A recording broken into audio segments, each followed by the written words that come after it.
Во Македонија со просечна плата од околу 24.000 денари може да се купат 388 литри бензин, ама проблемот е што најголем дел од вработените со своите плати не се ни близу до просекот.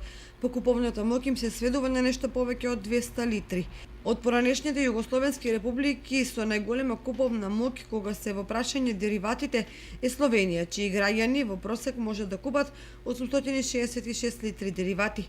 Хрватите статистички се речиси двојно помалку од нас со 641 литар. Црногорците се помалку подобри со 402 литри, а зад нас се граѓаните на Босна и Херцеговина со 385 литри, па србите со 333 литри.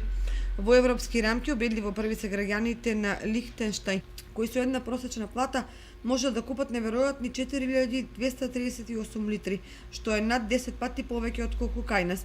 Во Ирска може да се добијат 1925 литри, во Данска 2226, во Германија 1845 литри, во Швајцарија теоретски во просек се купуваат 3526 литри. Во источните земји карактеристичен е примерот со Украина, чии граѓани со својата плата можат да купат скромни 210 литри нафтени деривати, односно дизел горива или бензини.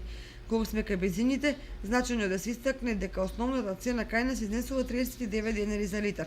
Меѓутоа со акцизи и разни други давачки кои го полнат државниот буџет, таа расне двојно повеќе.